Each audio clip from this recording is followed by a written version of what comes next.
Hey, kia ora koutou whānau. Welcome back to another edition of Big Hero News. How are we all? Chewy, sir, how are you?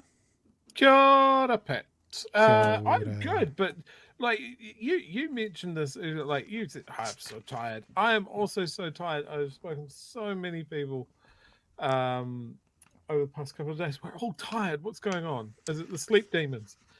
Are the vampires taking the restful sleep away from us? I think for me, to be honest with you, there is a still a disconnect from all the hours I put in pre-election, like honestly, and I don't think I've recovered from it. I think any sane person at the end of sort of 60, 70 hour weeks for a 3-month period would go, okay, let's have a week off. So I just think that it's that. I think that everyone's been working hard. I've been working hard. I'm tired. Not sleeping particularly crash hot at the moment. Not terribly, but I guess for me, it's like I'm just getting 1 hour's too little sleep a night, 1 hour, and then 1 hour the next, and then 1 hour the next, and 1 hour the next. And then you're just like, by the end of the week, you're like down night sleep. That's sort of what it feels like. Yeah. No, I think like my wife and I had a weekend away up in Christchurch. Yep. And obviously I mentioned I bought that EV the other week. That was our first test drive of it. And to squeeze everything in the weekend, we did really cut it fine for getting back to work on Sunday. So that might be why I'm a bit tired. But oh my God, if people are thinking of getting an EV, just do it. Like the car I have is not, like, it's 200 kilometer range, and people go, it could be 400 or 500 kilometers before it's worthwhile. It cost me $30 to get from Dunedin to Christchurch. And for people to know, it's normally pretty much a tank to get there of petrol, pretty much. Yeah, absolutely. And all of the places that I had to stop to charge were places I would have stopped anyway, because I don't have the world's biggest bladder, and the dog wants to get out of the car, and maybe we need some road snacks or a cup of coffee or something like that. It's all places that we would have stopped anyway. Tell me something. Silly. When you do a charge on the side of the road, like a fast charger or something, that's more expensive than though if you were to charge it at home. Is that more per kilowatt? Oh, so I've done one charge at home. Do you know how much it cost me, Pat? How much? $3. Right. So that's from empty to full, pretty much. Yeah. So it's like four. So it's like 4 times the price to get it at the fast chargers, which is still cheap, but compared to getting it at home, it's like I think the lowest we got it down to was about 20 kilometers of range, right? And then topped it back up to about 90%, and that cost me $15, and that was my biggest single charge. Pretty cool. It's so good. It's so quiet. It just powers up hills. It's great. I love it. I love my new car. The time that you and me went out and did some test drives on that Friday afternoon 3 or 4 weeks ago, I struggled. I didn't struggle because I found it, but before I figured it out, I struggled to keep it to 100 on the motorway because you're used to the engine noise, and there's a reference point. Did you find that driving it to Christchurch? Was there any kind of 120? Oopsie, back down to 100. Did that happen at all? I did pass a milk truck on a passing lane and just noticed it was 135, and I was like, oh wow, okay, back off, Ayrton Senna. But most of the time I just set the cruise control, locked it onto a truck and ahead of me, and just drafted all the way. And it's just like a spaceship. I love it. Yeah, love it. Jealous. I'm not a car guy. I've never been a car guy, but I'm a tech guy. So this is a car full of tech. I love it. tonight's show got a lot of stuff going on for you. What we don't have, which we normally have, is a whole lot of conversations from weekend political shows. We don't have any of those tonight because there's other things going on. Had a lot of fun on Twitter over the weekend, lots going on there. And one of the things that got a good amount of pickup was some of the videos that we released in the weekend. Got some good viewership, and they all, as a part of it, we had a little byline in the tweet about voting for us for the podcast awards. And I've just put again into all the chats the podcast address, nzpodcastawards.com/nominate. We would love to, this is going to be decided in about 2 weeks. So I will be talking about this every day for the next 2 weeks. So get used to it. Because I know what happens. I do this. You hear about it and then you don't do it. You don't do it. Then finally realize, oh shit, I better go and do this. So if that's you, if you've heard this message 3 or 4 or 5 times and you haven't done it yet, if you would consider supporting us by going and voting for us, the links are all in the chats of the various platforms right now. Because it is a podcast award, what you're watching right now live is also, or on demand, is also an audio podcast. So when it asks you for the link to the show, put in one of the audio links, which could be Apple Podcasts, Google Podcasts, Spotify could be there as well. And if you are unaware of those things, then I've put a link to one of those as a part of the notes as well. They're the notes in the video and also in the chat right now as well. So if you haven't done that, we'd appreciate it. It would be very cool. I was about to read the tweet that you, or the message that you just wrote in there. I said, Chewy wants to say, oh, that is Chewy. That's you. Very good. All right. Now, bunch of stuff to talk about tonight.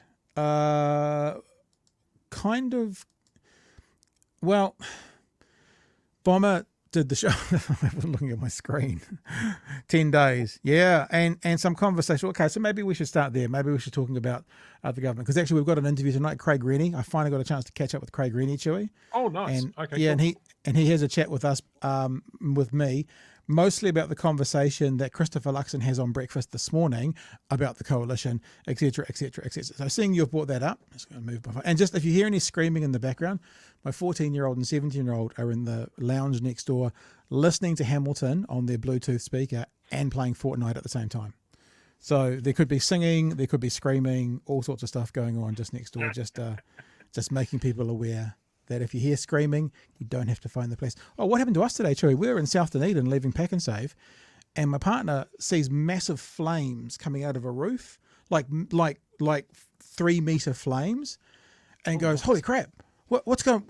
I wonder if anyone's phoned the fire department. I should phone the fire department." And I just said, "Well, hang on, let's just go and see in case it's like a building site where they're doing a controlled burn or something." Go around the corner, and it's the LPG place opposite the warehouse in South Dunedin. You don't want fire in an LPG place. But I'm wondering if they're trying to empty their tanks, because they had like what can only be described as a massive rocket, like a big metal candle about 5 foot high. Oh, yes, and coming out of that was a 3-meter flame. They were obviously burning off something. It was quite spectacular to look at. Amazing, actually. Anyway. I think I know what that is. A nice little piece of history about the land that they sit on. Yep. There is a tar trap underneath it. Oh, okay. It needs to be outgassed every now and then, and it is terrifying. Yeah. Because basically there's a big concrete lid on it, and underneath is a huge cistern full of old bitumen tar, which is horrifically dangerous. So that is good. I used to work next to it. Oh, okay. I just put into Google burning off LPG South Dunedin. It's just all pictures of houses burning down, so I won't show those just in case one had to come. I could have taken a photo, I guess, but I didn't. Anyway, I don't know why I just started talking about that over the weekend. You are truly wise indeed. You don't want to fire. Yes, I agree. That's where you don't want the fire. You want the fire to be somewhere else, away. So, you have just put up a thing about the coalition partners. We get a chance to hear from Craig Renney shortly. I talked to Craig Renney about some of the things said in the interview from breakfast this morning. So the first thing we've got to do, Chewy, before we get to Craig Renney, is have a look at the interview. So let's do that, shall we? Yes. Christopher Luxon, our hairless leader, was on breakfast this morning, and they started off with chatting about if him and his colleagues, his coalition colleagues, met over the weekend. And, there was a lot of talk about getting on with things quickly and getting off to APEC, and where are they all sitting right now? So let's have a bit of a listen to that. Be with you. Oh, look, I had contact with all parties, actually, but we're making good progress. We've come a long way, I think, in the 10 days since the special votes were counted. This week's an important week. We want to bring it home and get the job done. And so it's important that I focus on that. That's the must-do job. I think that's why it's unlikely I'll head out to APEC on Wednesday evening, but we'll see how we go. But I think that's probably the most, I'd sooner be here, getting the job done, forming a strong government. Yeah, that's... First point. Do you notice what he said there? Forming a strong government. So I assume he's given up on a stable government because he's now understood that with Winston Peters and David Seymour, he can't have a stable, because remember, it's been strong, stable government to this point, but it's just strong government now. Stable's gone away. Now, to be fair, I am taking the mick a bit later on. He does say strong, stable, but he has another one in a minute. Maybe I won't stop it just so you guys can check it out.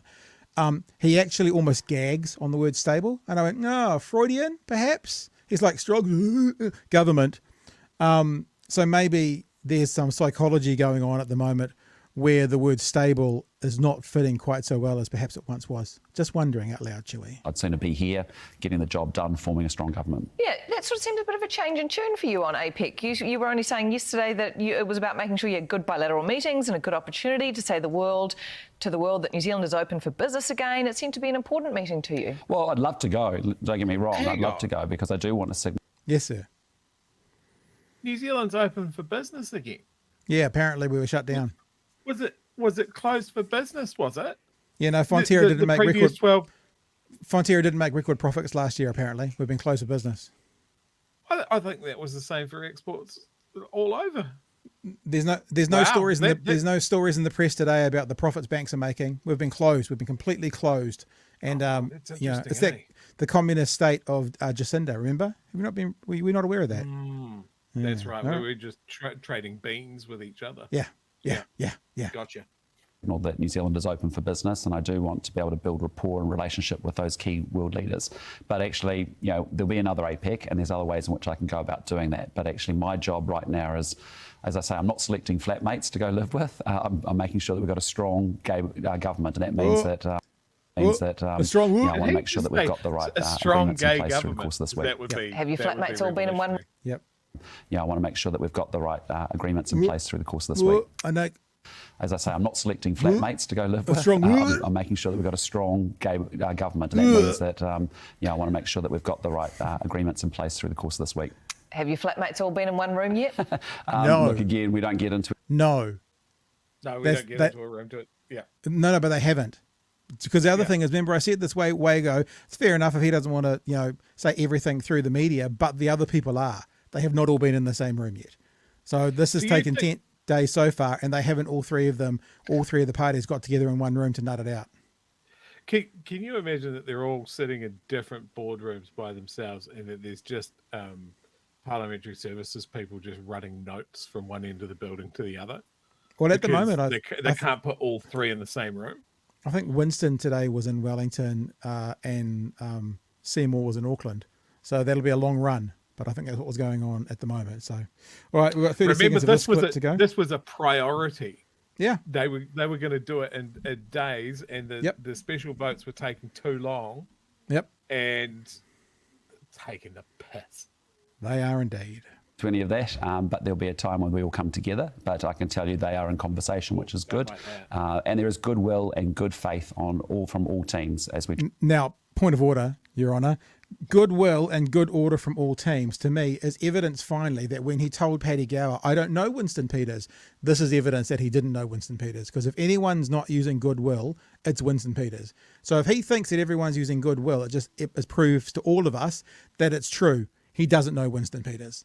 Because that's not a Winston Peters characteristic in any way, shape, form whatsoever. Or Luxon's lying. I don't know which one of those it could be, though. Try and work our way through a huge amount of complexity.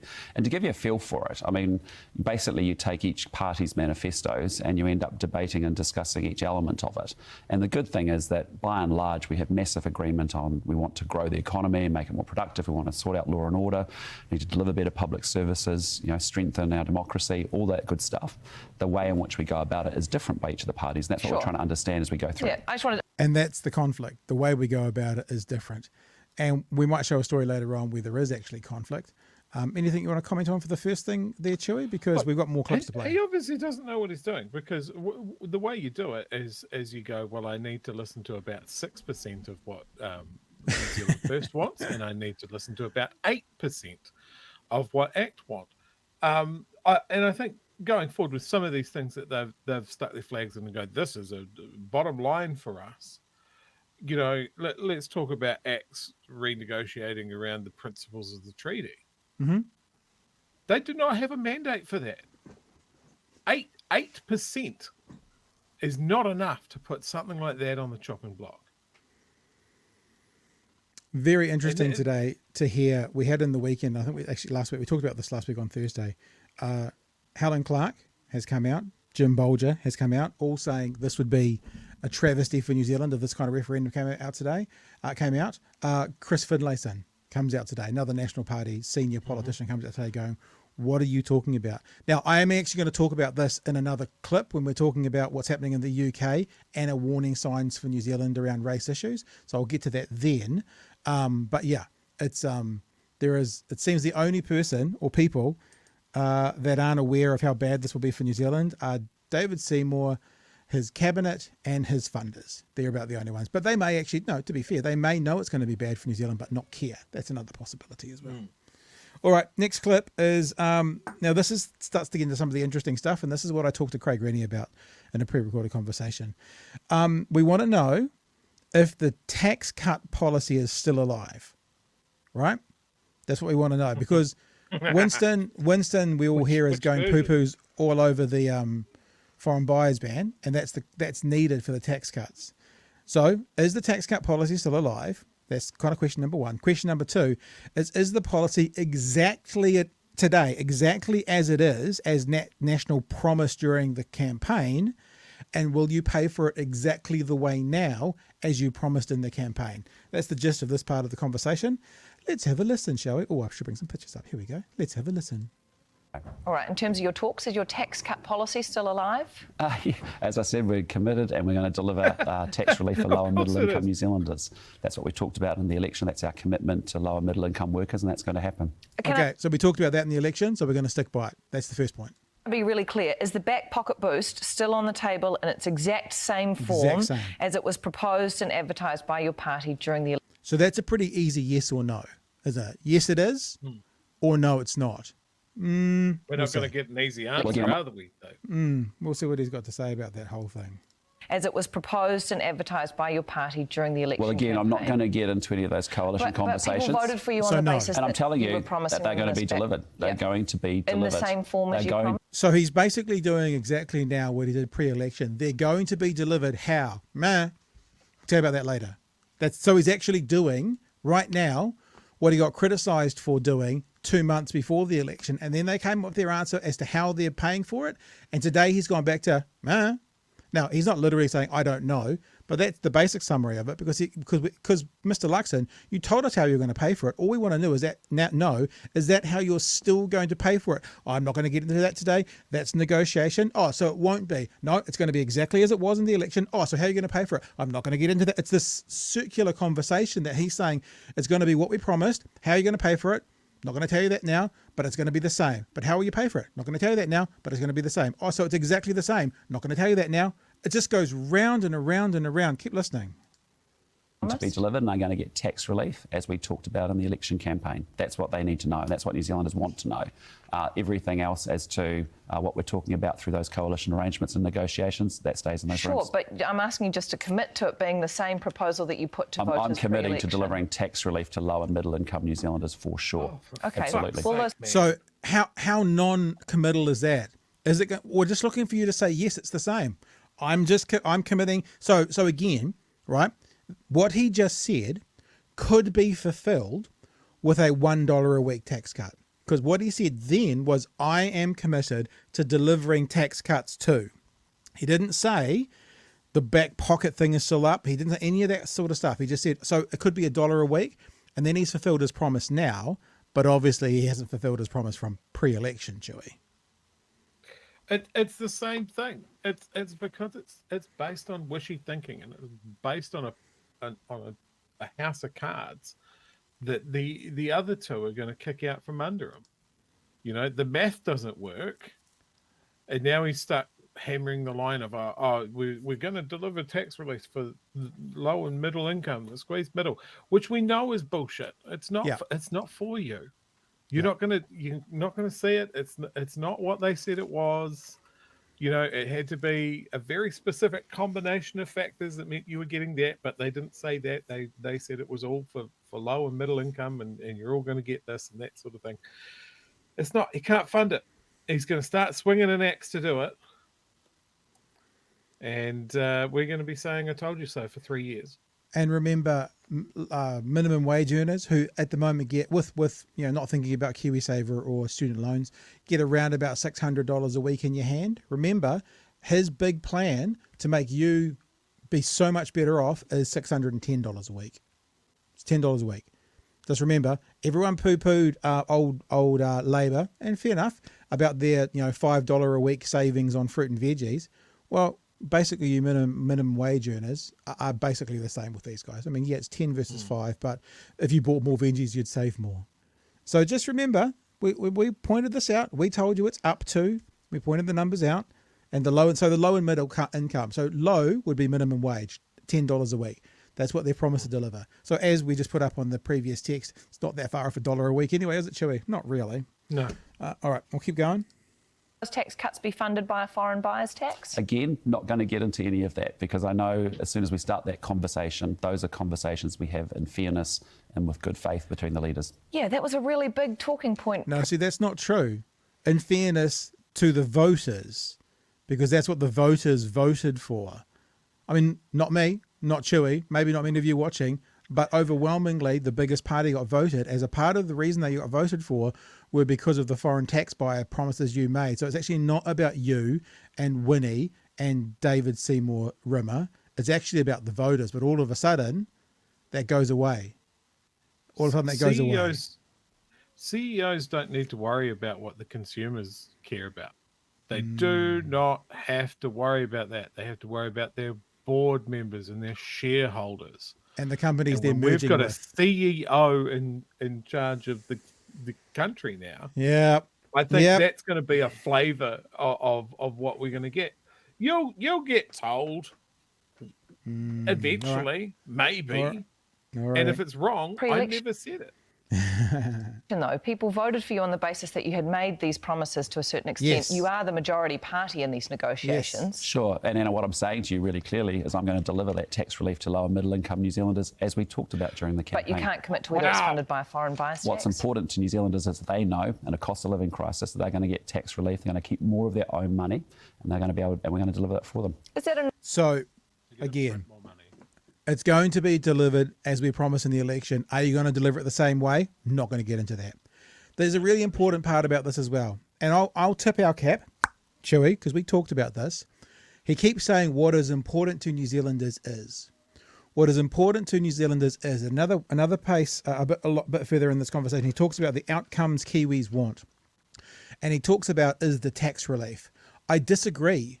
And we talked about this. Remember, for every tax break you get, money comes from somewhere else. If the National Party now can't pay for their tax cuts with the foreign buyers ban, thanks to Uncle Winnie, and they have to go and decimate the public sector to fulfill that criteria, what do the public want? What do New Zealanders want? $10 a week or a decimated public sector? Money out of, and I'm not saying that this is what they're going to do, but this is the thing you got to think of. Money out of education, money out of health, money out of beneficiaries' pockets to give you $10 a week. New Zealanders want to know what they're giving up, Mr. Luxon, for the outcome, not just the outcome. Would that be fair, Chewy? Yeah, he's not speaking for this New Zealander. That's not what I wanted. That's not what I care about. He does say something a bit later on that I do support and we do like. Look, we're going to be fair. He comes up with a policy that I really like, and we'll get to that as well. Let's just play the last 15 seconds of this. non-negotiable for you? delivering tax relief for low and middle income New Zealanders. Absolutely. And that's something that actually all parties we've been, they understand where we're coming from on that. Is the foreign buyers tax a non-negotiable for you? Again, not getting into any of the component parts of that, but what I'm saying to you, and you can be assured about, is the outcome is what matters most to New Zealanders, which is that we're going to deliver low and middle income tax relief. The outcome is what matters most to New Zealanders. Horse shit. Because if the outcome is $10 a week in my pocket, but that costs, I'm being exaggerative here, I'm exaggerating, but that costs a quarter of the money out of the public sector, then no, it's not what I want. So it's not just about the outcome, it's what New Zealanders are giving up for that outcome as well, Chewy. Look, every time he says that it's for low and middle income, my mind goes to, you are going to keep saying that under pain of death, because you know that people see right through it, and when we definitely don't want to talk about the tax cuts that the wealthy are getting, the tax cuts that his contributors are getting, the people that have put hundreds and thousands of dollars into the National Party in the last year and a half. Yeah, they didn't do it out of the goodness of their hearts. Yep, they did it because they knew that they would get it back. Next part of the conversation, they do go a bit more into it. They get into a part of the conversation about how New Zealand First does not want a foreign buyer's tax, which is true. Just so we're clear, New Zealand First was a signatory to the legislation alongside Labour to ban foreign buyers. So the last time they were in government, they signed the legislation banning foreign buyers. We know that's not part of... Did you hear that? Yes. The screaming. They're playing Fortnite. So good. I've got the door shut as well. I lost my train of thought completely there. That they were signatories to that. And it's been Winston's shtick for 20 years. Foreigners buying houses, they're not going to do it, right? So this part of the conversation is New Zealand First doesn't want a foreign buyers ban. And I want you to listen to what he says about we've all made comments before the election. He, I think, basically shows his hands by saying, we all bullshit before the election, but now it's time to move on. That's how I read it. Listen out to it. We all. What did he say? He goes, we all made comments before the election. And you didn't expect those to be true. Yeah, you didn't think I was telling you the truth, you fucking idiots. That's the vibe. That's the vibe. New Zealand First doesn't want a foreign buyers tax, does it? Again, I'm not getting into any of that. I know that's frustrating. No, for us, I've got comments that they've publicly made about it, though. Sure, we've all made public comments before an election, and now we go into a coalition conversation and we try and reconcile our party positions. So, in other words, we all make comments before the election, we go into coalition and we try and reconcile. In other words, nothing we've said will necessarily go through, because now we have to reconcile our party positions. Therefore, maybe not. Doesn't matter. I mean, remember how definite they were on this? But, we all made promises before, but now we basically have to get them across the line in our coalition talks. That's what he's literally saying. Comments that they've publicly made about it, though. Sure, we've all made public comments before an election, and now we go into a coalition conversation and we try and reconcile our party positions. We have different approaches to dealing with some of the challenges that we all are facing and the goals that we want to deliver on, and that's why this process is the process. But what I'd say to you is, with respect to giving tax relief to low and middle income New Zealanders, that's what we're committed to doing. Is this a sticking point with you and New Zealand First over the foreign buyers tax, or how you make these tax cuts work? Yes. Well, look, as we go through everyone's manifestos and we go through line item by line item, the reality is there's... As we go through, something in the back of his throat a little bit there, thinking about it not getting across the line, maybe just a little bit. Lots of things that we have. We're trying to understand where they're coming from, where we're coming from, and in that conversation, that process, that's how we reconcile our positions and actually get to a better place. So is New Zealand sticking on this? They don't want the foreign buyers tax? Again, not getting into any of that. Those are conversations that happen in a room, and again, there's a huge amount of material. If you look at our respective policy documents, manifestos that we're going through, it's huge. It's a pretty bold endeavour, and that's what you need to do, because, as I keep saying, I'm not selecting flatmates here. I'm selecting partners that I want to be in a coalition government with for many, many years, that gives strong, stable government to New Zealanders, so that we can go to work for them and actually get things improved and done for New Zealanders. That's what it's about. Partners that I want to be in coalition for many, many years. Lies. You're lying. I'm calling you out. You don't want to be in partnership with both of those guys for many, many years. You want to be in partnership with both of those guys for the shortest amount of time possible. Then you want to try and get fewer partners. That's what I'm calling out. So there you go, Chewy. We've all made comments before elections. Now we're going to have to go and negotiate them. We'll see what happens. So every promise that's been made, we'll see. Every reason that people have elected these people in, other than we hate Labour, right? That still gets fulfilled. But any reason that they're voting for them, rather than just voting against Labour, is all up in the air and potentially out the door right now. Literally. Hey, he really hammered that term of I'm not selecting flatmates. How many flatmates do you think he's ever selected? Would it be fucking none? This is just it's CEO gobbledygook. Like, it's politicians get a lot of stick for how they talk and how they duck and dive in questions and that sort of thing. But this is something completely different. This is CEO talk. This is, we don't need to tell you anything. It doesn't matter what you voted for. It's now less about the percentage of the country that voted for me, ACT, and New Zealand First, and it's more about just me, Winston, and Seymour. Yeah. And like I said, it's not going to be, I'm going to give you 8% of what you want or 6% of what you want. The risk there is he needs to form a government. And at the moment, there isn't one.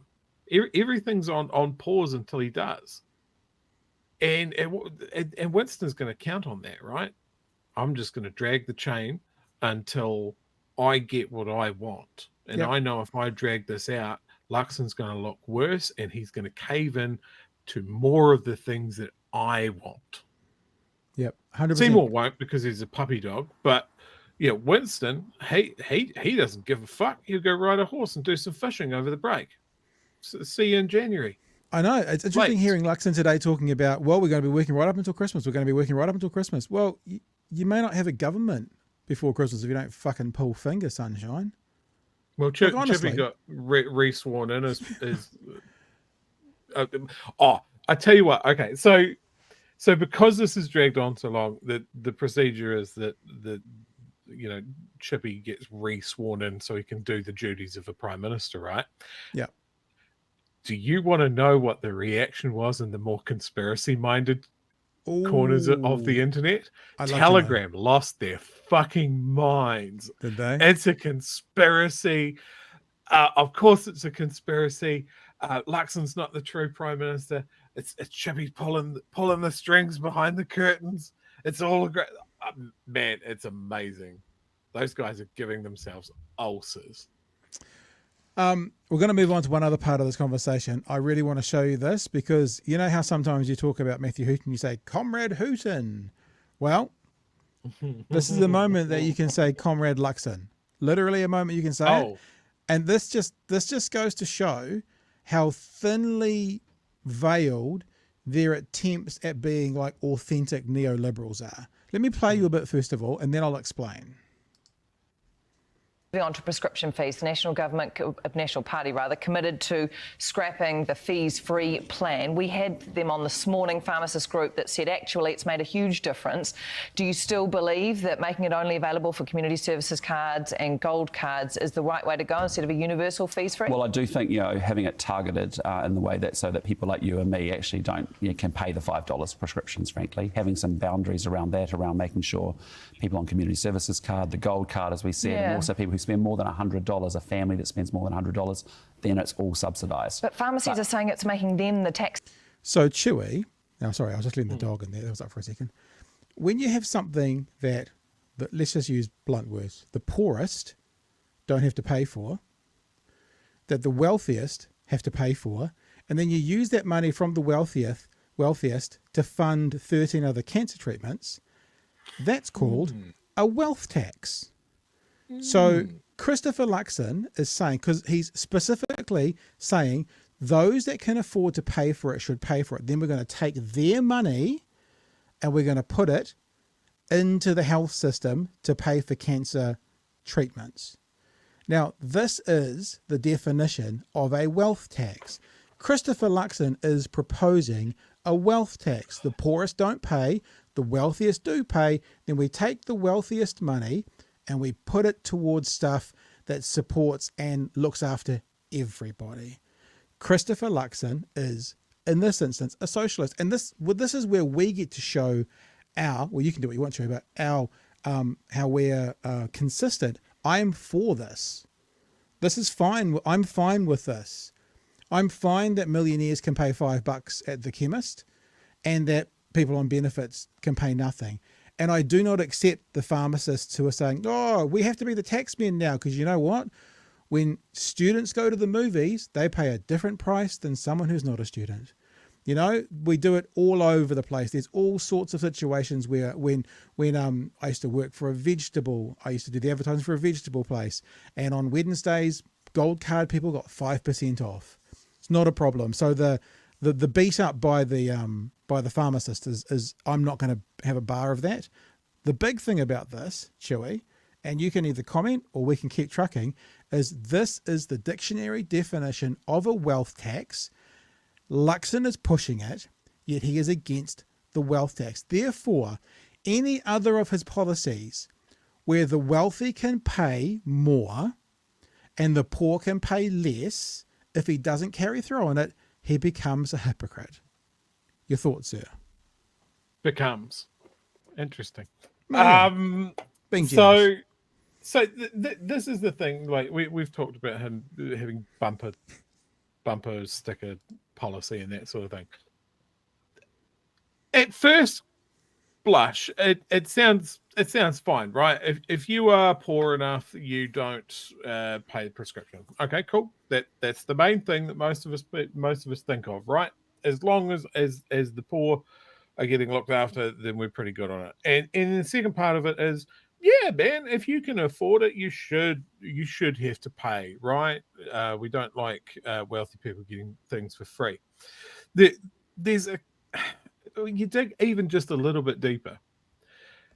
If you're not as wealthy, you probably work a harder, menial job.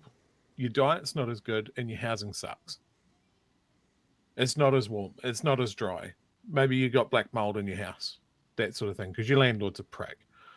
So you get sick more often. You need medicine more often.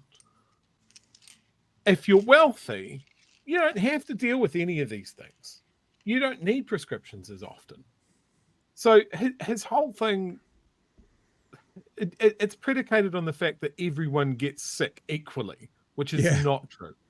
Yeah. The second part of this is when you get a policy like this, and it's like, let's just across the board, just waive prescription charges. You have eliminated a cost of administration and a massive one. You just go, same rule for everyone. It's kind of one of the things that we come back to when we talk about UBI, right? Is a lot of the savings there is by eliminating something that he hates, bureaucracy. Well, apparently he hates it. He keeps on putting more in. But this is the thing. As it sounds good on a bumper sticker, it doesn't translate out into the real world. Or another thing he loves, a balance sheet, a profit and loss statement, if you will. It's just shallow thinking. Do you know what? It's ideological rather than practical. I agree with you about the bureaucracy in general. I don't think this is a case for that. Like, you go on a community services card and you go to the doctor, you pay less than someone who's not on one. So I think the bureaucracy around this, the actual implementation of it, is not that big of a deal. You go up to your chemist, if you're not already in the system as having a community service card, you show them your community service and they push the button that says community service, not the button that says cash. That's literally all it is. I do agree with you in general. And let me also just say, me saying I support this is not actually me saying I'm against everyone getting free. I have no problems with everyone getting their prescriptions for free. None whatsoever. But also, I guess what I'm trying to do is to point out the inconsistent ideas behind this man who's happy to apply the wealthy can pay here and subsidize the poor in this instance, when in many other instances in life, he seems to be quite against that. And so his inconsistency is something I'm trying to highlight, I guess, is what I'm doing here. No, absolutely. And it highlights the fact that he's not a deep thinker. He's never had to deal with this. He's never been in this position. Stay positive. Ideological notes rather than practical solutions. Just to help your conspiracy theorist, I think Stay Positive's got it nailed out. So this is actually Chippy's master plan. So he's gonna bring in socialism whilst pulling the strings via Christopher Luxon. Hey, this has got some more though. Chippy all along. It was Chippy all along. Let's get to the end of this. Oops, here we go. Then the tax accountant, not the pharmacist. And what it means is we take that money and we're going to go spend that on 13 new cancer treatments that are available. Cancer treatment. So the wealthy, quote unquote wealthy, are subsidising the poor. That's a wealth tax. National Cancer Agency here says are important for us to have from Australia here in New Zealand. No one's doubting the money's going to a good use, but pharmacists are saying, hey, we're not the ones who should be being the tax collector here. This is actually a job that you're giving us and it's taking up time and resources. Yeah, again, we've had an approach which says we want targeted $5 prescriptions. People like me shouldn't be getting it subsidised, frankly. I'd sooner take that money and actually we've got a 15% higher mortality rate to Australians on cancer. Let's access those 13 cancer treatments. I wonder if we can expand this now to Tesla's, Chewy, you know? So people of wealth, of a certain income, they can pay more for their EV fee, and then people who aren't quite as well off, they can pay less. Those that have more can pay more. Those that have less can pay. Isn't that the same principle though? I'm just, that sounds like a bit of consistency here. Just for being consistent, remember, I didn't have a problem with that because, again, we could draw a line there and go, don't look any further. It's the same. It's not the same. We know it's not the same. Yeah. There was an end goal with EVs, and that was to get more into the second-hand market, and which it very clearly has done. But yeah, it's again, he draws a straight line, right? As long as people, the rich people that do not get a lot of prescriptions, as long as they pay, that is going to fully fund these 13 cancer treatments that we can't at the moment afford. Show me the fucking workings on that. Speaking of workings, we've got to get to Dave Renney still. We're already at 20 to 10, so let's play the end of this one. I'll shut the fuck up then. Treatments through the National Cancer Control Agency that recommends them and get them working for New Zealanders. But these are our frontline healthcare workers, right? Pharmacists would be considered a frontline healthcare worker. Yeah, sure. But they say their time's being wasted doing this. Yeah, it's all about dollars, right? And so the question is, what do you do with the money? Why on earth would I pay? Why can't I pay $5 for my prescription? Why can't you pay $5 for your prescription? Why don't we actually support? Why can't you pay full price for your Tesla? And those that aren't as well off than you, they can get a subsidy. What's the difference in the I know that I keep interrupting this and it's going to take us longer, but it's the same argument. Why can't Mr. Luxon pay full price for his Tesla and someone who's a family person with 2 kids get the EV subsidy? Same argument. The people who need support and should get it subsidised, and take the money from people like you and me that would be subsidised and give it to cancer treatments that we desperately need in New Zealand. When you have a New Zealander on average having a 15% higher mortality rate around cancer than an average Australian, we have a cancer gap to close. And so I'm taking that money away from there. And I know it's a tough decision, but this is the kind of reality of government, is you make a choice because you're saying, I want that money to go get a better result for me by doing these things. All right, National Party leader. There you go. That's that one done. Now, I had a chance to speak to Dave Renney today. I think we'll just pretty much roll straight into that because me and you have covered off quite a bit about that. And I basically talked to him about this interview. And even though I talked to him about it this afternoon, I said to him that, Chewy and I had just watched it. And now that we've watched it, was this the right one? Oh, gosh, what have I done here? I've done something pretty bad. I haven't done the edit correct. Oh gosh, what have I done? Maybe I'm going to have to. There is a moth in my room that I want to kill. I've just messed up the edit here, but I can still find the start. And we can, this is how we roll. We're pretty bloody professional here, Chewy? Sometimes it's good to see how the sausage is made. Let me just check that this is the start of the interview. Sorry, guys. I'm just going to... Joining us, it is, because I say joining us. See all this bit here at the start? I didn't edit that out. That's why I got a bit confused. But it is edited out. Look, I'm even dressed the same tonight. See? Professional.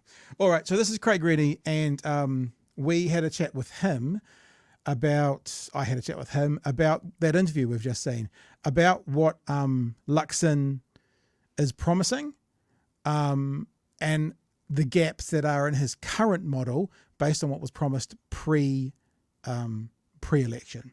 So let's get to this, and we'll be back to you in about 13 or 14 minutes after the conversation, and we shall move on. Here is Craig Renney from this afternoon. This evening, a policy director and economist for the CTU, the Council of Trade Unions. It is Craig Renney. Craig, good afternoon when I talk to you. Good evening when we broadcast this. Good afternoon. How are you? Yeah, very well. It's lovely to finally catch up and have a bit of a chat.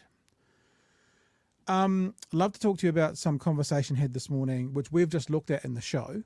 But have some conversation this morning with Mr. Luxon on breakfast. But before we do that, because we never managed to actually connect other than texting each other prior to the election, many people who watch and listen to us want to send their congratulations to you guys for what you were putting out there.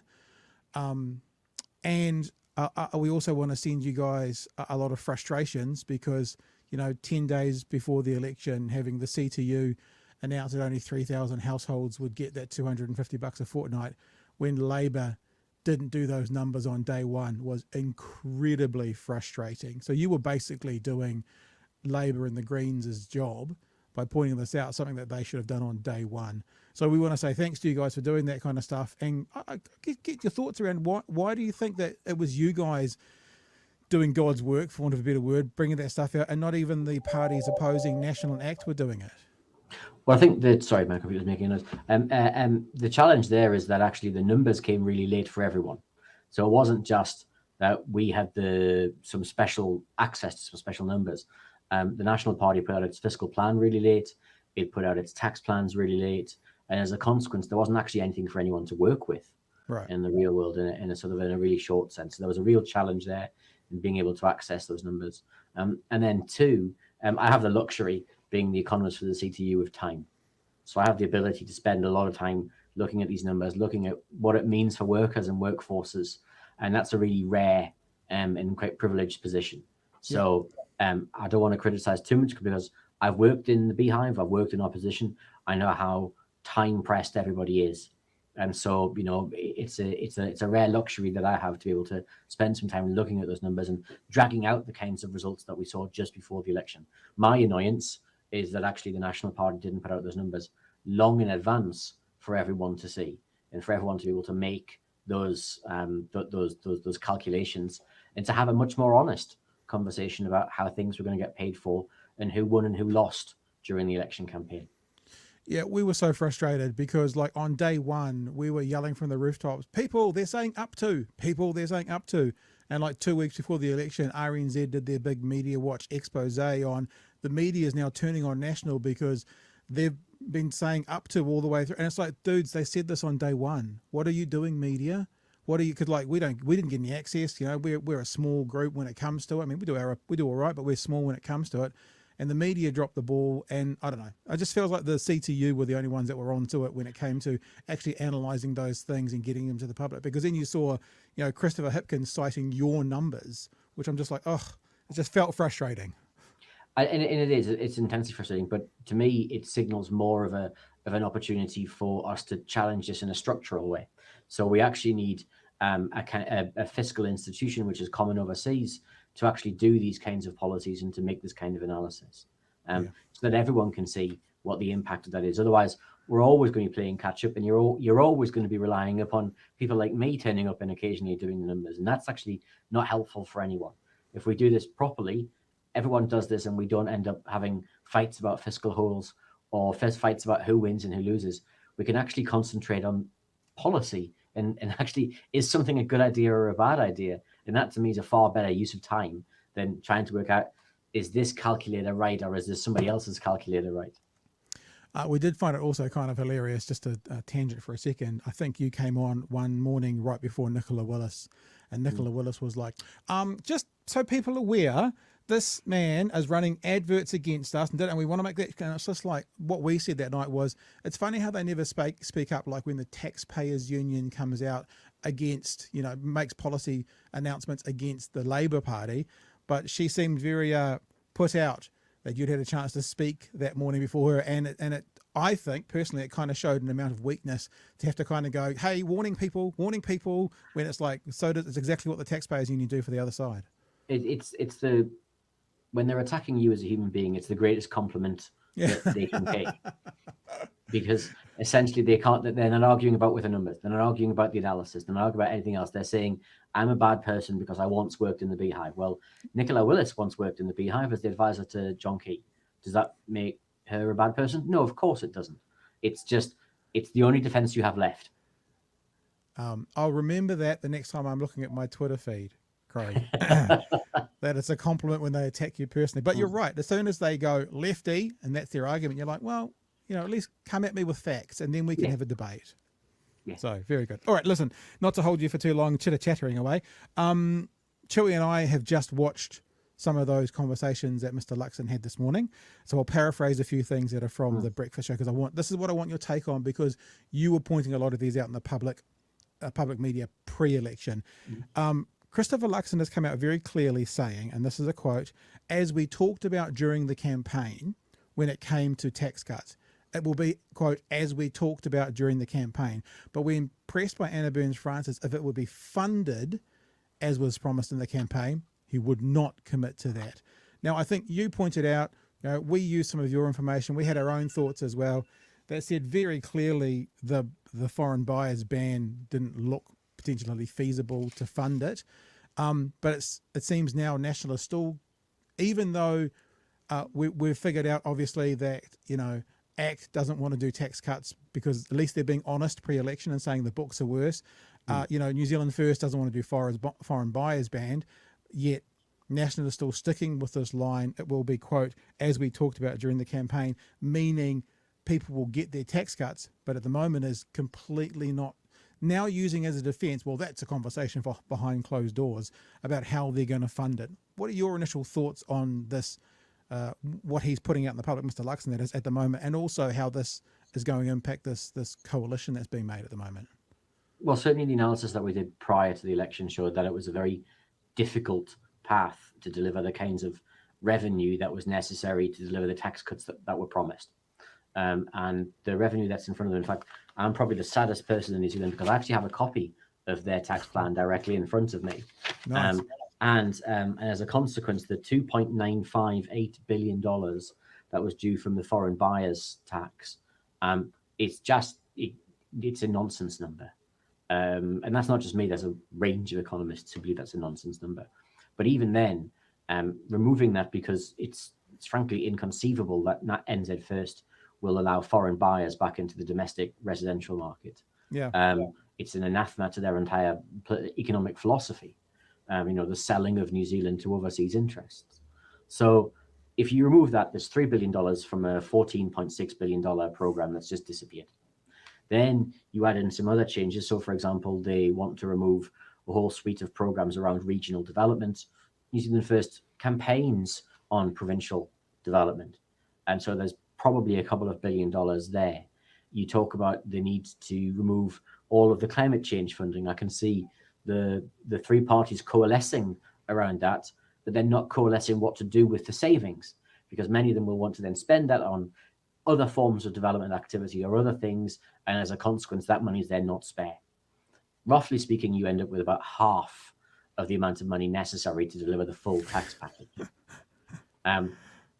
Using that as an assumption, that therefore means that because just the indexation part, just the part about adjusting tax brackets for inflation, is, according to the National Party again in their tax document, is $8.985 billion across the forecast period. That therefore means that if you just paid for that, which they don't have enough money to do, but if you just paid for that, you've lost the ECE program. You've lost the tax credit changes. You've lost all the welfare changes. You've lost things like the app tax removals, which was the GST on Airbnb and Uber and others. You've lost the bright line adjustments. You've lost the other things. And as a consequence, you can't deliver the package. So it's a really hard road to row. You may well end up seeing taxes delivered, but delivered later. So it doesn't cost the money up front. You may well see them trying to scramble alternative ways of financing that. And I have no insight as to what the negotiations are, but there are a range of other taxes, be they windfall taxes, be they other forms of taxes that could be put on the table. But it's going to require a lot of political and economic imagination to deliver the tax package as is written here, because right now those parties seem deeply unlikely to be able to deliver that, as Christopher Luxon said today. The other thing is, in the conversation this morning, and I think I got this as a direct quote, if not, I'm paraphrasing accurately, Mr. Luxon said that outcomes is what matters most to New Zealanders. And I thought, well, actually, to be honest, he often talks about outcomes. If, for example, they had to change their model and they absolutely decimated the public sector with cuts, but the outcome was tax cuts, that's actually not what we want, I don't think. I don't think we want to give up, a public sector or something within our education system or our health system just for low income earners to get $10 a week. So he has been pushing outcomes for 18 months. But when he says that and you go, but what are we giving up for those outcomes? It could be a very different story. Well, certainly a well-run, well-funded education system is a good outcome for New Zealand. Yeah. A well-run, publicly funded, free at the point of access public health system is a good outcome for New Zealand. $2.3 billion in landlord tax cuts is a marginal outcome for New Zealand, benefiting around 100,000 people. And those 100,000 people have done pretty well over the past couple of decades in terms of rent and capital gains. So if you're looking at outcomes and you're prioritizing which outcomes to do first, I would personally prioritize the outcomes that deliver a more productive, a more sustainable, and a more inclusive economy. And they're not tax cuts for Uber. They're tax cuts for low and middle income earners, if you really want to do that. But they're then funded by reducing inequality, by wealth taxes, by capital gains taxes, by other forms of taxes. They're increasing the rates of welfare payments so that if you unfortunately find yourself in that state, you're not reduced to a state of penury as a consequence. They're making sure that we're not continuing to pay some of the most exorbitant rents in the Western world for some pretty substandard housing in many places. There are plenty of good outcomes that we want to achieve. Many of them aren't achieved by a tax cut. And so I would argue that Mr. Luxon, if he's concentrating on outcomes, would look through the politics of that and actually look at the real outcomes New Zealanders want. The last thing that I'll ask you about, and it's maybe more of a commentary thing, maybe more of a policy part rather than an economist part, is the frustration that we all have with all politicians, what they say before the election, post what they say after the election. I mean, he literally said this morning, well, we've all made comments before the election, like they don't matter anymore. The wealth tax is an interesting one you measure. I don't think anyone has told Mr. Luxon that having wealthy or people of means pay for prescriptions whilst community service holders and gold card holders get them for free, and then using that money to pay for new cancer treatments is akin to a wealth tax, because those that can pay, and then they use that money for other services, but he's against wealth taxes. It's just become so frustrating. I thought it was a really interesting comment this morning from Mr. Luxon, and again, I'm paraphrasing, so if I get it wrong, slightly wrong, forgive me, but it was, he said, we have to make choices. We have to make difficult choices because we don't have infinite amounts of money in New Zealand, which is fair. So therefore, I'm happy to put the $5 charge on the prescription fee because we need better outcomes in other areas. And I was like, well, hang on a second. It's not that binary choice. There are plenty of other things that you're doing inside the tax system, inside your spending decisions. And so, for example, one of the spending decisions is spending a large amount of money extra on corrections and on essentially imprisoning a large number of new people. Yep. There are some real choices here about what you want to do with your money. And I would rather imprison a few people less and rehabilitate people properly and use that as a proper mechanism and pay for prescription fees rather than just simply deciding that you can't afford this when all the evidence tells us giving people access to free medicine reduces the costs to the public health system in the long run and improves people's quality of life in the long run. It's the literal fence at the top of the cliff rather than the ambulance. It's the literal, and we could address that within our justice system as well. They put that same money into the fence rather than the ambulance. In a generation, it would make a massive difference. And that's why I said before the election that this wasn't the party of Bill English anymore. Yeah. Because Bill English would have looked at that calculation and said, hang on a second, I'm losing money in the long run. And a social investment approach, a true social investment approach, would have said, you make that free, you benefit everyone, and actually the Crown makes savings in the long run. Yeah. Bill English or Jim Bolger coming out over the weekend talking about that treaty referendum being bloody stupid if it was to go ahead. Now, I know that's not national, but should national allow it, also not the party of Jim Bolger either. Hey, Craig, thank you for joining us so much. Craig Reny is from the CTU as a policy analyst and also an economist. So good to talk to you, finally catching up. Great to have you on, and thanks for joining us. Thank you for having me. I nearly forgot which button to push. So there you Just go. hit all of them, Pat. All of them, all at That's what once. I did. And yes, apparently I said Dave Rennie. I apologise in advance to Craig. Well, I've done that. I had that chat. Chewy, anything you want to pick up on from it? I agree with everything he said. Look, I think it's very clear, and we've said this before, National are just short-term thinkers. They don't think about the flow-on effects. They don't think about long-term issues. And part of me wants to go, it's because they know that they're not going to be there for very long. And I hope that's true, and we just have to weather the storm. But it's things like pouring money into education and healthcare has massive, massive, massive flow-on benefits. Having people be able to get their doctor's appointments without going, shit, I can't afford food this week. It keeps people in the economy. We love the economy, don't we? We want businesses to be happy and successful because their workers are smart and healthy and have a warm house to live in. It's all of these flow-on effects. Nothing is sitting out on an island by itself. As long as those things are making a better country, we should spend money on them. Like, because if you just go, the core focus for our government is to make sure that you're not paying much tax, and if we have to cut it out of education, healthcare, all of these things that are progressing this country forward, just so you can fuck it away at the supermarket because we're not doing anything about that. Then yeah, I mean that's a core part of the reason that I voted the way that I did. It's a core part of the reason that I'm super unhappy with how the election went. Yeah. I as I've said before, I think we're going to be sitting here going, "I told you so" for 3 years. Well, I hope not, but possibly. Let's say thanks to Nick. Kooky Nick had a late fee. He decided to pay all of his own bat, not something we require of you. Also, everyone hit that like button from $2 super chat there from Nick. Appreciate that. I want to go into a bit of a conversation now, and this is going to be a 90-minute show. I can see that already. 90-minute show. Now, do you know much about Suella Braverman in the UK? I've heard the name. Yeah, so she is the Home Secretary, right? And she is someone at the moment who is stirring up the sort of the racial card, race-basing card. And I wanted to kind of show some things that I was reading over the weekend as a bit of a warning to New Zealand. And I'm thinking Winston Peters and I'm thinking David Seymour.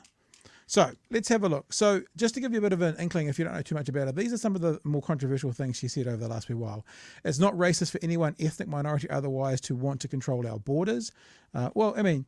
Dog whistling rather than calling them outrightly racist, right? Just bear with me. The British people deserve to know which party is serious about stopping the invasion on our southern coast and which party is not. I would love to have a front page of the Telegraph with a plane taking off to Rwanda. That's my dream. It's my obsession, talking about sending people home. That was disgusting. Yep. Talking about benefit street culture, talking about the coalition of chaos, interestingly enough. It's The Guardian reading tofu, eating wokarati, focused on catching criminals, not policing pronouns. So this is the person that she is. I want to play you a little clip. This is just a little bit of pushback. Doesn't really add too much to the story other than this is a literal Holocaust survivor. And this is her calling out Braverman on her language. Have a listen to what she's got to say, then we'll move on. I am a child survivor of the Holocaust.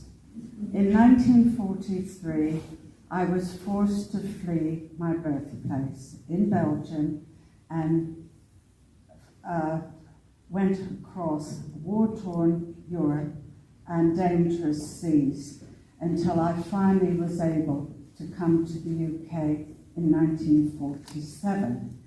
Now, When I hear you using words against refugees like swarms and an invasion, I am reminded of the language used to dehumanize and justify the murder of my family and millions others.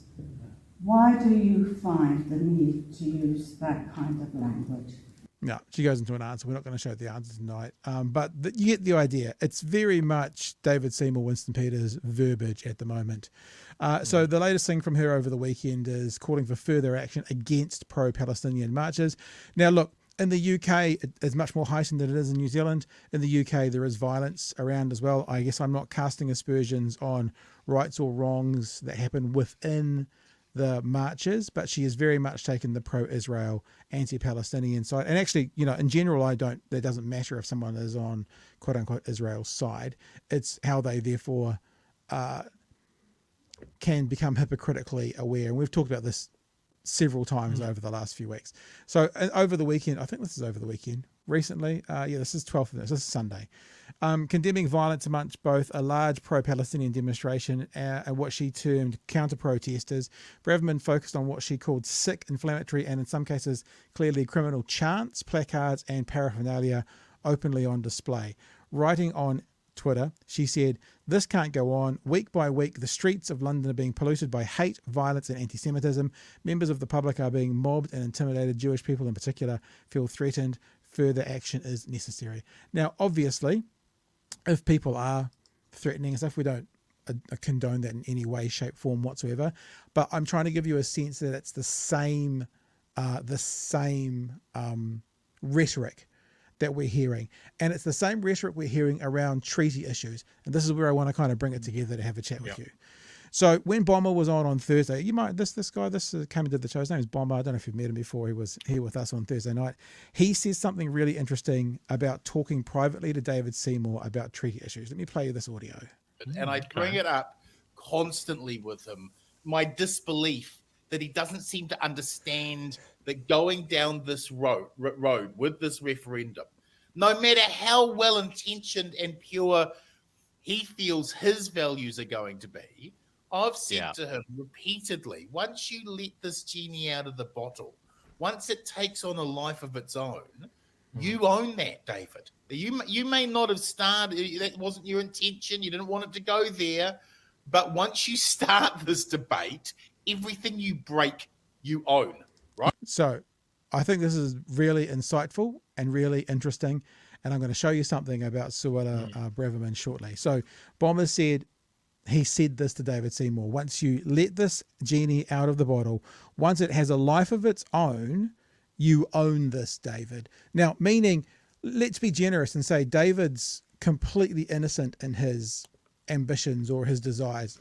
You don't have to believe that. I don't have to believe that. But what he's saying is, even if your intentions are purely good, once you let that genie out of the bottle, then anything that gets broken, you have to own, David.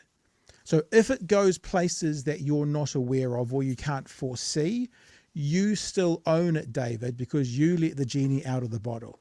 Now, to bring it back to Suella Braverman, here is an example that other people over there, and I can't speak to this, are thanking her for her dog whistle rhetoric made this person here who identifies as a queer Muslim with a Glasgow accent, right? This is this person who was in a train station in the UK.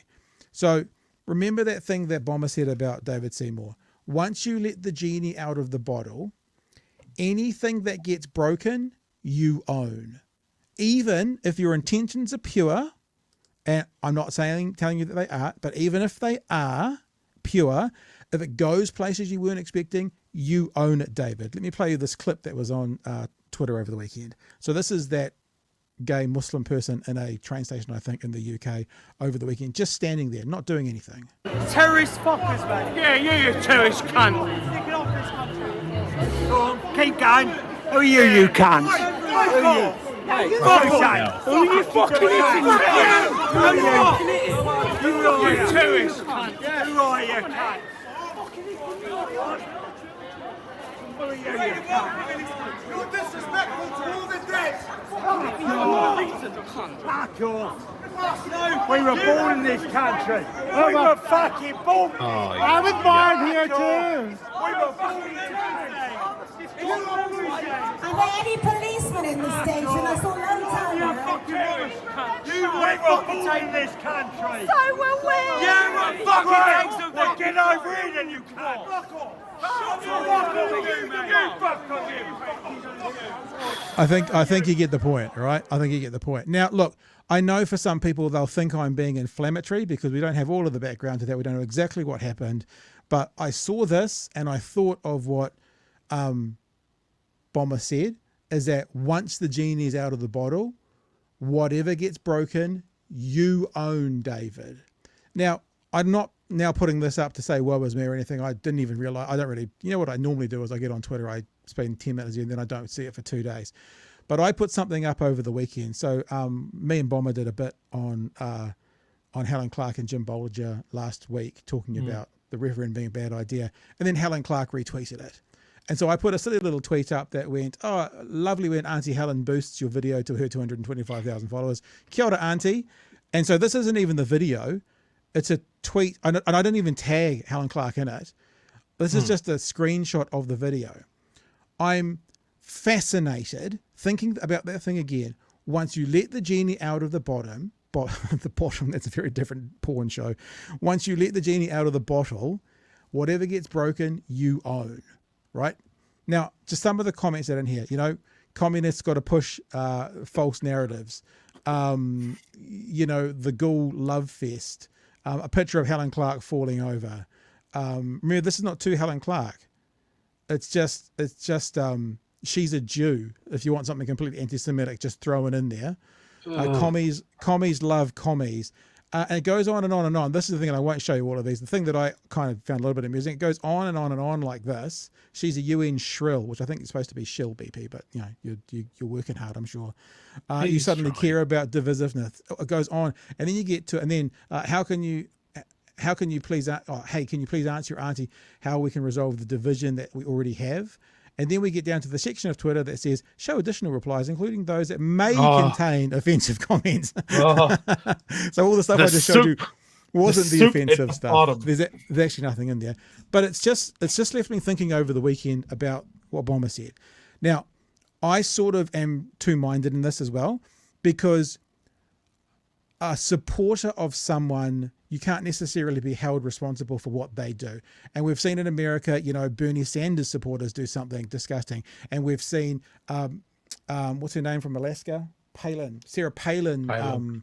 Supporters do disgusting things. So there's a part of me which goes, you can't be held accountable for the actions of people who say they support you entirely.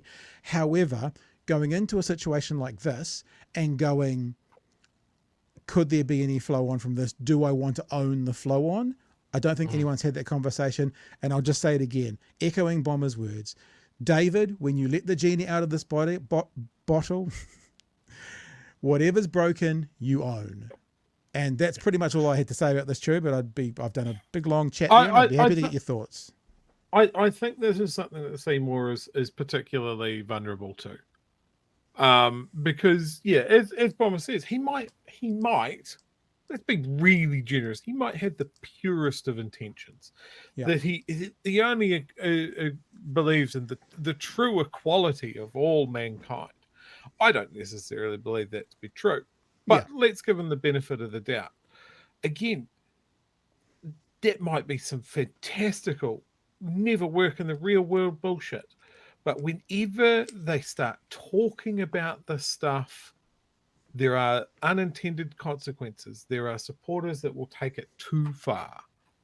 And I worry about that. When you see some of, you know, Suella Braverman's incredibly inflammatory comments that I would class as almost sleepwalking into the sort of fascism that they had in Germany. The sort of xenophobia and racism that they had in Germany in the mid-20th century. You might be familiar with some bad shit went down. It always concerns me when politicians start talking about that and using that dehumanizing language and sort of trying to pin something on, say, a government department that is set up for ethnic reasons or something like that, or blaming the faults of our health system on a particular demographic getting favourable treatment, is that there will be someone that is stressed out, aggrieved, unbalanced enough to do something crazy, like walk into that government department with a gun. You know, these guys don't think about that. They're like, well, that wasn't what I meant. It's literal dog whistling. Yeah, and I guess this comes with also the conversation around freedom of speech doesn't necessarily mean freedom from responsibility as well. And look, it's a conversation that will be ongoing. You know, as I said earlier, you've got Jim Bolger and Helen Clark speaking from the same pulpit, National Party Prime Minister, Labour Party Prime Minister, and today Chris Finlayson, high-ranking National Party MP and Minister who was responsible for treaty settlements and a whole bunch of stuff there. So I guess there's nothing else for you to add other than watch this space, and we will keep watching this space for you.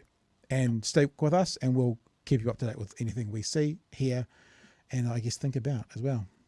Yeah. All right. I mean, the Finlayson thing, like, you know, he did some excellent work around treaty negotiations when National were last at the helm. So, you know, I'm happy to go, well, here's a National guy that's got some opinion that needs some weight. Yeah. You know, Jim Bolger, I think, man, it would have been great if he worked out some of those things when he was Prime Minister, but we're glad that he's there now. But it doesn't matter. Old Mr. Frodo says maybe I should use the saying "let the cat out of the bag" rather than the genie out of the bottom, because I seem to be stumbling over that. Bottom genie. You get three. three. Very quickly. Rub my bottom and get 3 wishes. Very quickly, we'll leave that alone. Very quickly, just to wrap up the show, not that this is a quick issue, but there was a lot of protests over the weekend, pro-Palestinian protests over the weekend.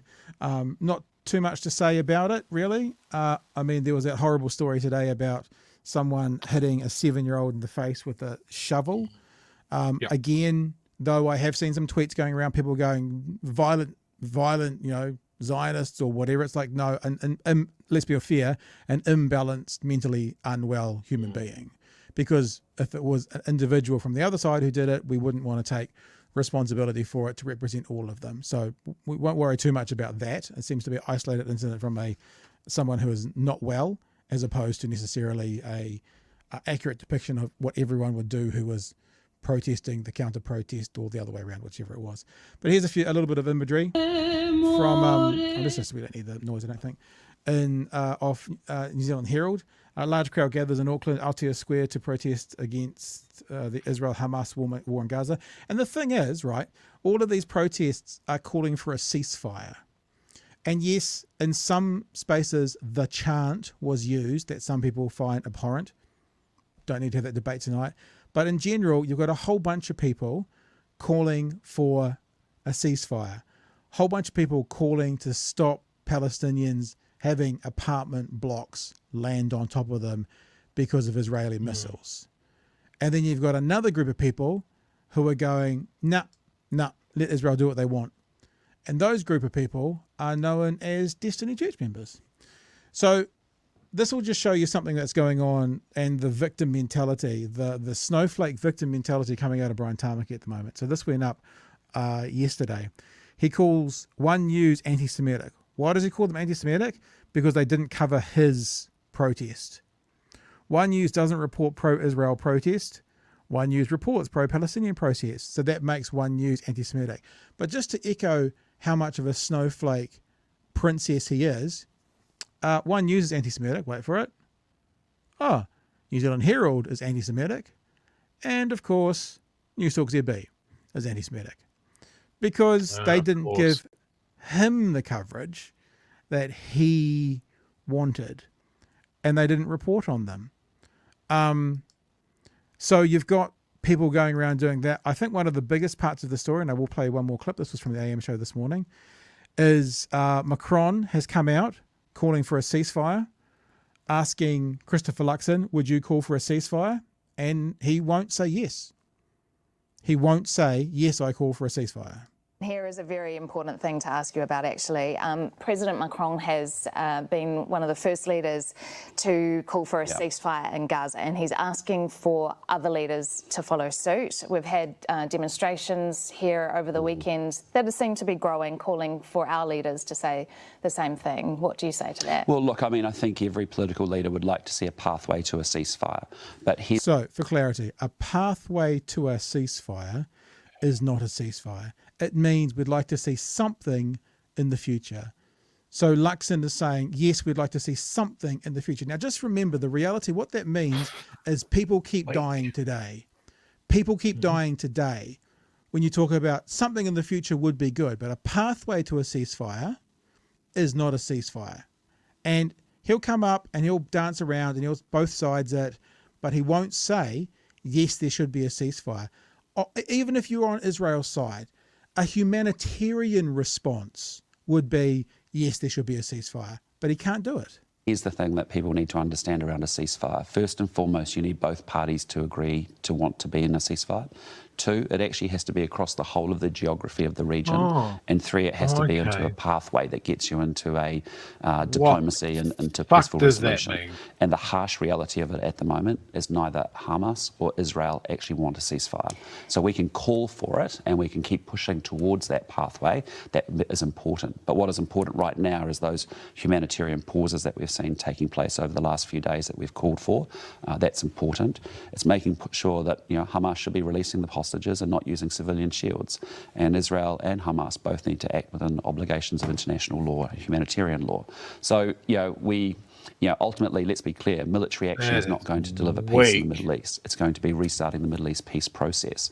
And so, yes, we'd like to get to a pathway of a ceasefire. Pathway of a ceasefire, but he won't commit to a ceasefire. So the Christian leader who follows this character called the Prince of Peace is basically saying, no, I'm not saying he's okay with, but his response means more people die. More children die, more women die, more innocents die, looking for some nebulous word in the future that may or may not happen about a pathway to something, rather than saying, yes, ceasefire now. Like, that's what I'm saying. We played a clip, you were with us last week when we played James O'Brien, where he talked to this lady who was pro-Israel, and go back and listen to the clip if you didn't see it, and he got to the end of the conversation and he had a chat with her and he asked her if she would call for a ceasefire, and she said Israel has the right to defend itself. And then James O'Brien, the talkback host in the UK, pointed out, so therefore the people, which were the protesters that you're calling violent and angry, are the ones calling for death to stop, and you, who claim to have empathy, you, Mr. Luxon,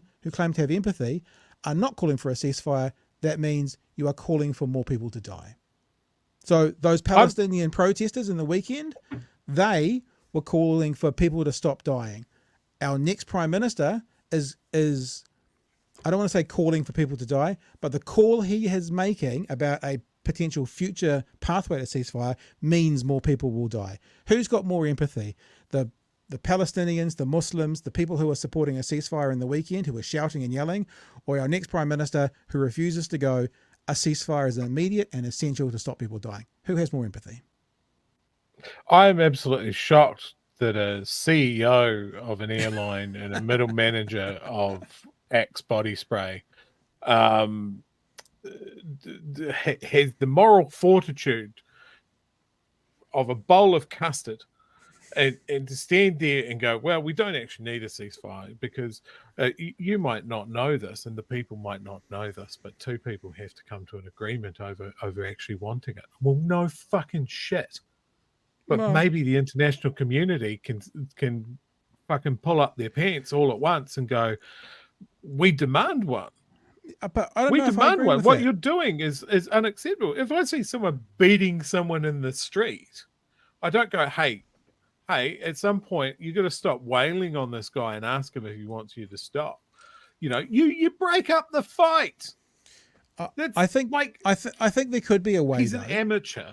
We talked about this last week. I think there could be a way. Israel, remember we talked about Israel's like the 30-year-old man beating up on the 12-year-old boy. Now, that's not to be dismissive or disrespectful to the Palestinians, but the amount of power and stuff they've got in this conflict, right? Now, I think the solution is really simple, but Israel won't do this. As Israel goes, 72-hour ceasefire. If the hostages aren't released in that 72 hours, or if a single rocket comes over the wall, the ceasefire's over. So that you don't need two sides to agree to do that. You can look to an end, but the truth is, Israel is not looking to an end. They are looking to, and someone put in the chat before something about it'll be when all the Palestinians are dead, according to a ceasefire. There's definitely a ceasefire if they're all dead. Yeah. Yes, 100%. They've run out of people to murder. And look, I think we're pretty fair enough in this conversation. We haven't supported Hamas on any stage. In fact, the exact opposite. But the people in Palestine and the people in Israel, the citizens who are being impacted by this, are the ones we're thinking about. And at the moment, the citizens in Palestine are being affected probably 1,000 to 1, maybe more. Maybe 1,000 to 0, maybe 100 to 0 at the moment. I don't know the death toll. I'm not saying it's okay. I'm not saying it's a counting game, but I don't know what the death toll of citizens in Israel is at the moment, like in this current conflict, but I suspect it's not many, if any, as Scribe once said. But there's a way that Israel, you don't need both sides to agree. Israel can go 72 hours, ceasefire, hostages back, one rocket over the wall, we keep going, or we keep going after 72 hours. There's a ceasefire. I think that's terrible look into the sort of the sort of shadow that Luxon can potentially cast on our international relationships. He's not equipped for this. He is an amateur. He is a hobbyist politician. And he's not going to be the one that makes these big calls. And we've spoken about this of like, we have nothing to lose here. Like, if we're such a small country that it doesn't matter what we think, or the way that he's saying is, oh, well, we've got to our opinion is so important that we've got to carefully mull over all the pros and cons. No, just call for a ceasefire. That's it. It doesn't come down one way or the other. It's like, hey, Israel, I think you've made your fucking point, and now you're coming off a bit psychotic. You don't have to say that. You can just go, there are horrible things happening. We can all see that. Stop. We don't owe Israel anything. They are not necessarily friends of ours. We don't have a close relationship with Israel. They have sent Mossad spies here to steal the identities of dead children for their spies to travel on New Zealand passports. They have done us dirty in the past. We owe them nothing. Yeah. Especially in this. Yeah. That we can just stand on a fucking box and say, Israel, you've gone too far. Stop. Ceasefire. Yeah. I agree. And it's like he wasn't being asked to put in place a policy that he could enforce. He was basically being asked his opinion, and he couldn't even do that. As we keep saying, CEO talk. All right. Look, it's thank you for why is Chippy not saying anything? Yeah, well, maybe because he's the puppet master, right? Maybe Chippy at the moment, maybe it's practice not to say anything in the media because technically he's the prime minister, but he's just lost. I don't know. But yeah, I think, and look, I've seen where he's been asked the question and he's gone, I'm just not getting into it, and I'm like, oh, for fuck's sake, man. Yeah. All right, guys. Hey, listen, just a reminder. Two things to remember. The first one is, I've already said it once in the show, but if you're watching live, you'll get it again. All the links are now in the chat again to go vote for us in the New Zealand Podcast Awards. The link is there to nominate us, and there is a link to the audio podcast to use as the link to podcast in the entry. It would be great if you could do that. We'd really appreciate it. The second thing is tomorrow night's going to be a different show. We'll be doing a couple of stories, but tomorrow night, we've sort of been promising this for a week or so, a couple of weeks. We're going to have a big chat about the future of BHN. So that's happening tomorrow night. So if you know people who are followers, who are viewers, who watch what we do, and just make sure they're with us tomorrow night, because tomorrow night we are going to have a big chat about 2024 and what is going to happen, not going to happen, possibly going to happen, and we'll lay it all out for you. We have a community here, and much like how Chris Luxon likes to be very clear on everything and give all the details out, like the Uffendale report, we will be pretty blunt and honest with you, and we will let you know a whole bunch of stuff about where we've been and where we're going, and how you can be involved. That's the big part about it, is for the future of BHN to be the future of BHN, we need involvement. And that's what we'll talk about tomorrow night. Oh, it's a bit cryptic, but we'll talk about that tomorrow night. So, we will see you tomorrow night from 9 p.m. Other than that, we've got 60 seconds left to get out of here before 90 minutes. So we're going to do that. And we thank you for being with us tonight. Hope you enjoyed it. And that's always a strange thing to say. I hope you enjoyed it when we're talking about death and destruction. But you know what I mean. Hope you got something out of tonight's show. So we'll catch you tomorrow night from 9 for another edition of Big Hairy News. Hooroo team. Cheers, fam.